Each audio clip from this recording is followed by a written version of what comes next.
Session का पहला प्रश्न पढ़ेंगे। देखिए पहला प्रश्न है कि भारत में वन्यजीव संरक्षण अधिनियम जिस वर्ष लागू किया गया वह वर्ष कौन सा है। अपना स्कोर आप सभी लोगों को कमेंट करके बताना है। जब सेशन समाप्त होगा तो स्कोर आप लोग अपना अपना कमेंट करेंगे। और ध्यान दीजिएगा फ्रेंड्स, अगर हम बात करें तो भारत में वन्यजीव संरक्षण अधिनियम जो है यह किस वर्ष लागू किया गया था, तो ये 1972 में लागू किया गया था। अच्छा, अगर आपसे पूछा जाए कि पर्यावरण संरक्षण अधिनियम जो है यह किस वर्ष जो है लागू किया गया, तो पर्यावरण संरक्षण अधिनियम को 1986 में लागू किया गया। ठीक है। प्रोजेक्ट टाइगर ये कब स्टार्ट किया गया था, तो प्रोजेक्ट टाइगर जो है ये 1973 में स्टार्ट किया गया था। तो इसको भी आप निश्चित रूप से ध्यान रखेंगे। ठीक है।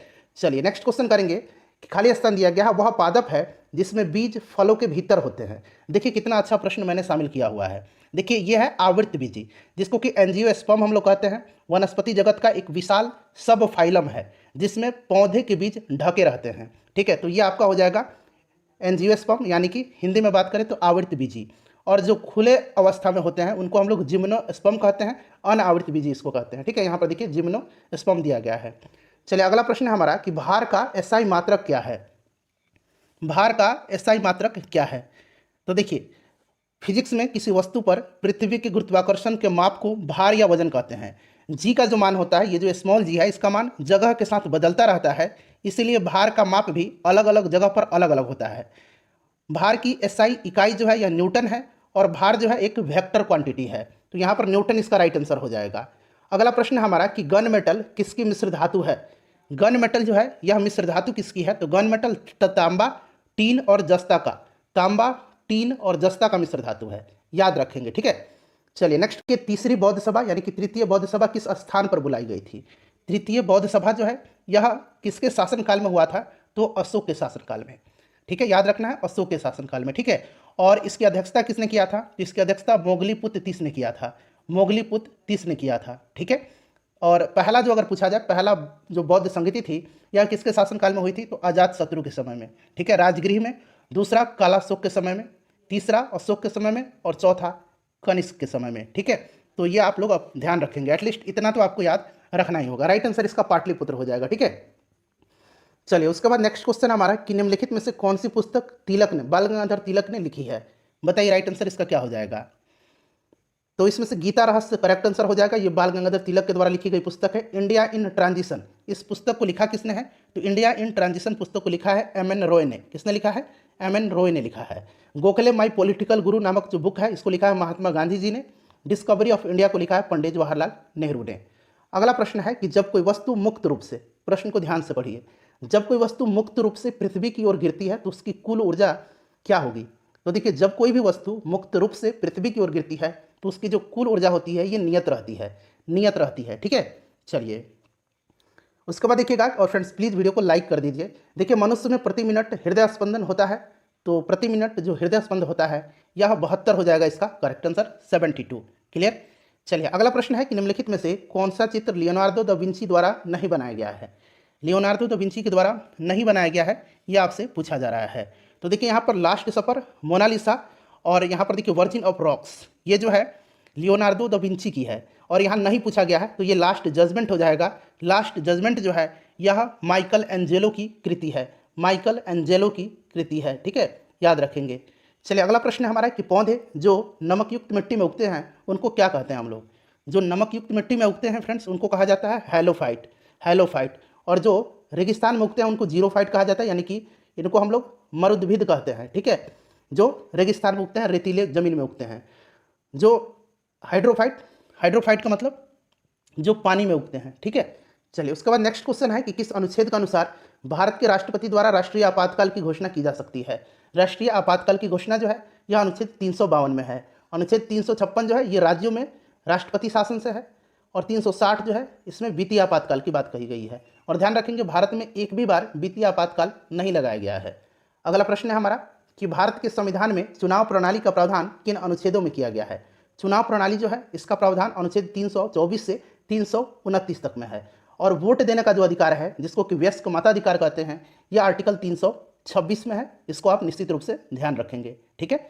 चलिए अगला प्रश्न है हमारा कि मॉन्टेग्यू चेम्सफोर्ड की रिपोर्ट जो है यह किसके आधार बनी थी।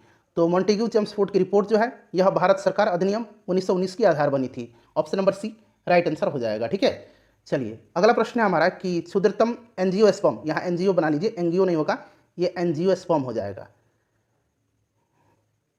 क्षुद्रतम यानी कि छोटा एंजियोस्पर्म जो है इसमें से कौन सा है, तो ये वोल्फिया हो जाएगा, ठीक है, वोल्फिया। और वहीं अगर सबसे बड़ा पूछता है बृहत्तम, ऐसे लिखा होता है बृहत्तम, तो बृहत्तम जो एंजियोस्पर्म है यह आपका कौन सा हो जाएगा, यूकेलिप्टस हो जाएगा। अगला प्रश्न है कि क्लोरोफिल में, यहाँ देखिए क्लोरोफिल किसकी उपस्थिति में बनता है, क्लोरोफिल जो है यह मैग्नीशियम हो जाएगा इसका राइट आंसर, ठीक है, मैग्नीशियम की उपस्थिति में बनता है। चलिए, और इंसुलिन में अगर पूछा जाए कि इंसुलिन में कौन सी धातु पाई जाती है, तो ये जिंक होता है, इसको भी आप ध्यान रखेंगे, ठीक है। चलिए उसके बाद देखिएगा कि प्रकाश अनुवर्तन यानी कि फोटोट्रोपिज्म में से जुड़ा हुआ हार्मोन कौन सा है, तो यहाँ पादप हार्मोन की बात हो रही है। फोटोट्रोपिज्म जो है यह पादपों में होता है और उससे जुड़ा हुआ हार्मोन पूछा गया है, तो यह आपका कौन सा हार्मोन हो जाएगा, यहाँ पर ऑक्सिन हो जाएगा। Option number A correct answer हो जाएगा, इसका नाम है ऑक्सिन, ठीक है।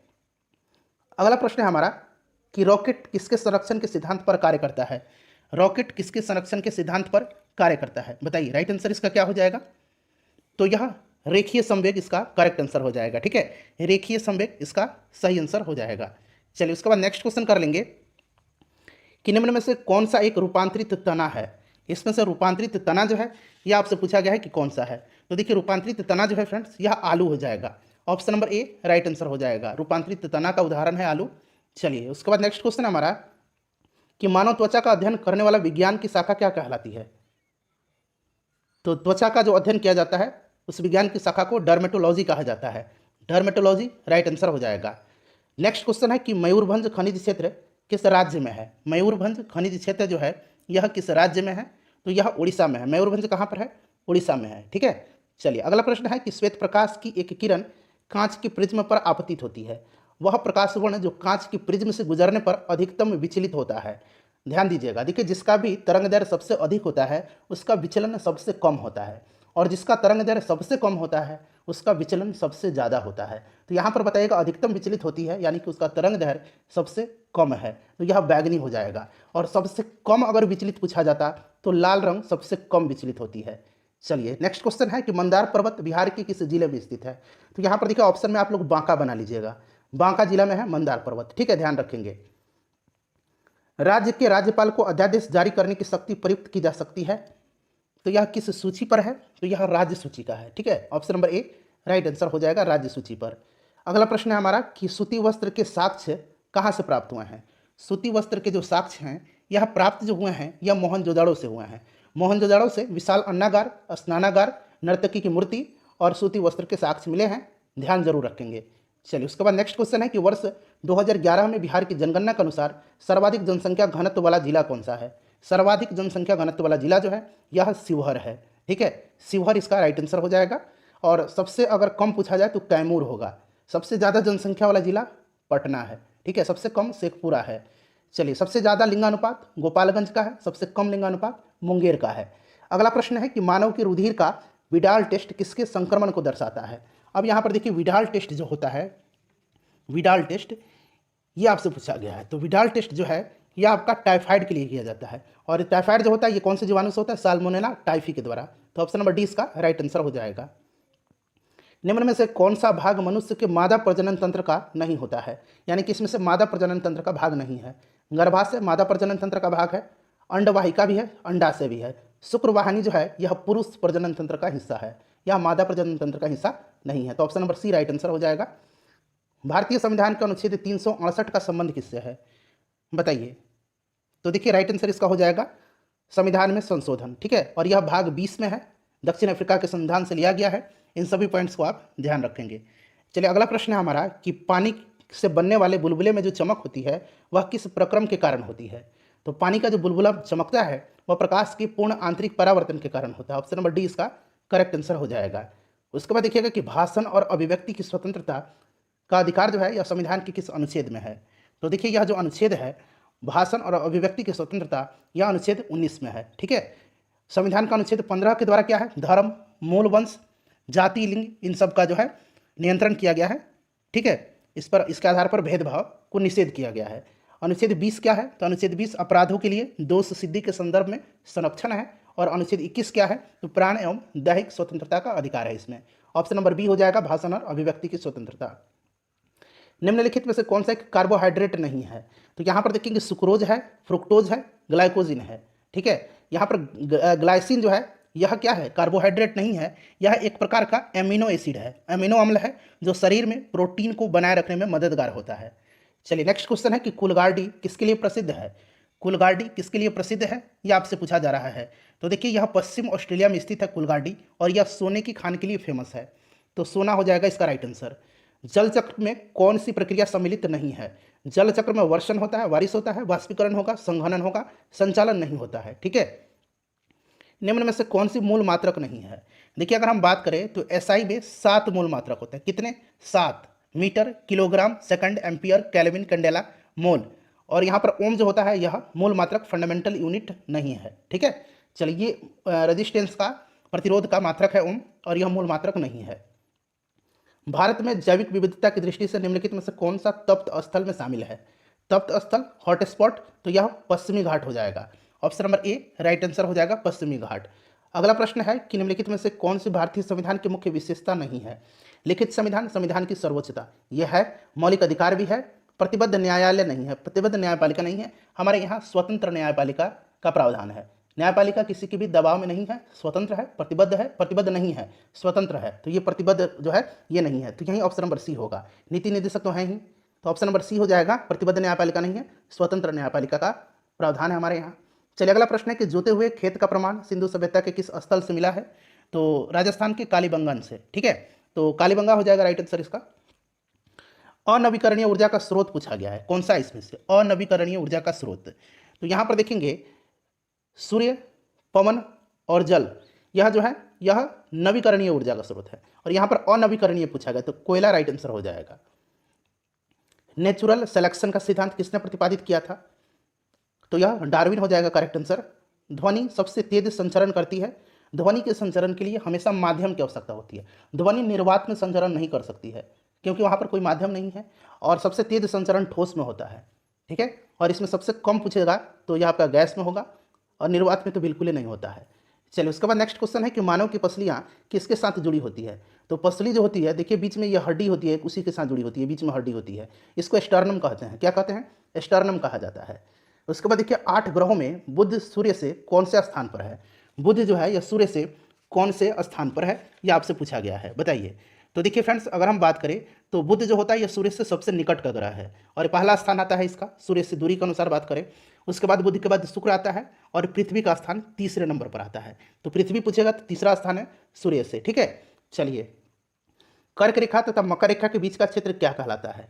तो यह टॉरिड जोन होता है। अंग्रेजी में इसको टॉरिड जोन कहते हैं, हिंदी में इसको उष्ण कटिबंध कहेंगे। ठीक है, चलिए उसके बाद देखिएगा कि एल्केन का रासायनिक सूत्र क्या होता है। एल्केन का रासायनिक सूत्र जो है ये CnH2n+2 होता है। ये एल्कीन का है, और यहाँ माइनस बना लीजिए क्योंकि दोनों एक ही समान हो जाएगा। यहाँ माइनस अगर बना लेंगे तो ये एल्काइन का हो जाएगा। Alkane, alkene, alkyne. लोहे पर जंग लगना किस प्रकार का परिवर्तन है। तो यह एक रासायनिक परिवर्तन है। ठीक है, लोहे पर जंग लगना जो है क्या है, तो यह एक रासायनिक परिवर्तन का उदाहरण है। ठीक है, चलिए लोहे पर जंग लगना याद रखेंगे। चलिए आगे बढ़ेंगे, नेक्स्ट क्वेश्चन कर लेंगे कि गन्ना का सर्वाधिक उत्पादक देश कौन सा है। तो गन्ना का सबसे ज़्यादा जो उत्पादन होता है ये ब्राज़ील में होता है। कहाँ पर होगा, गन्ना का सबसे ज़्यादा उत्पादक देश जो है यह कौन सा है, तो यह ब्राज़ील है। ठीक है, याद रखना आपको। चलिए उसके बाद आगे बढ़ेंगे, नेक्स्ट क्वेश्चन कर लेंगे हम लोग अब कि और भारत में गन्ना का सर्वाधिक उत्पादन महाराष्ट्र में होता है। नया रिपोर्ट आप लोग देख लीजिए। ठीक है, चलिए उसके बाद देखिए आयोडीन की कमी से कौन सा रोग होता है। तो देखिए आयोडीन की कमी से जो होता है ये ग्वाइटर होता है। ठीक है, कौन सा रोग होता है, ग्वाइटर होता है, जिसको कि हम लोग घेंगा कहते हैं। ठीक है, तो यह आपका घेंगा हो जाएगा राइट आंसर। गुप्त वंश का संस्थापक कौन था। गुप्त वंश का संस्थापक जो था ये श्रीगुप्त था। श्रीगुप्त गुप्त वंश का संस्थापक था। ठीक है, चंद्रगुप्त मौर्य मौर्य वंश का संस्थापक था। चलिए अगला प्रश्न है कि विश्व मानवाधिकार दिवस कब मनाया जाता है। तो यह मनाया जाता है 10 दिसंबर के दिन। ठीक है, विश्व मानवाधिकार दिवस प्रत्येक वर्ष 10 दिसंबर के दिन मनाया जाता है। 1 दिसंबर के दिन विश्व एड्स दिवस मनाया जाता है। अंतर्राष्ट्रीय न्यायालय में कितने जज होते हैं। अंतर्राष्ट्रीय न्यायालय में जो है 15 जज होते हैं। ठीक है, कितने, 15 जज होते हैं। अगला प्रश्न है हमारा कि सामूहिक उत्तरदायित्व किस सरकार की विशेषता है। सामूहिक उत्तरदायित्व जो है यह किस सरकार की विशेषता है। तो राइट आंसर इसका हो जाएगा संसदीय। ठीक है, ध्यान रखेंगे, राइट आंसर इसका क्या हो जाएगा, संसदीय सरकार की विशेषता है। क्लियर, याद रहेगा आपको। सामूहिक उत्तरदायित्व संसदीय शासन का, शासन व्यवस्था जो है उसी की एक विशेषता है। एक 2 किलोग्राम द्रव्यमान के पदार्थ की गतिज ऊर्जा 4 जूल है, उसका वेग कितना होगा। सिंपल सा, आपको काइनेटिक एनर्जी का फॉर्मूला याद है, कितना होता है, हाफ एम भी स्क्वायर होता है। कह रहा है कि 2 किलोग्राम इसका द्रव्यमान दिया गया है, तो यहाँ वैल्यू पुट करिए 2। उसके बाद पदार्थ की गतिज ऊर्जा 4 जूल है, तो इस साइड में 4 हो जाएगा। क्लियर।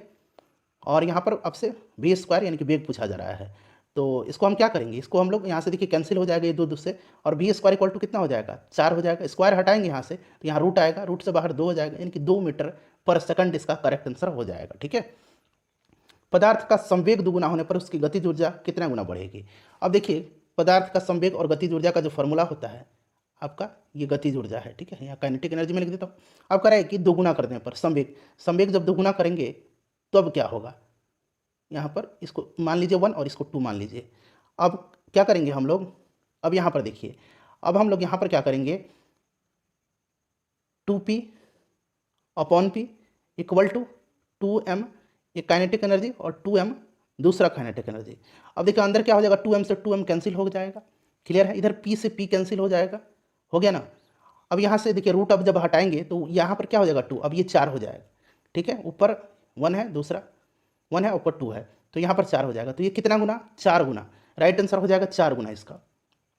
भारत की स्वतंत्रता के समय गवर्नर जनरल कौन था, इसका आंसर आप मुझे कमेंट करके बताएंगे।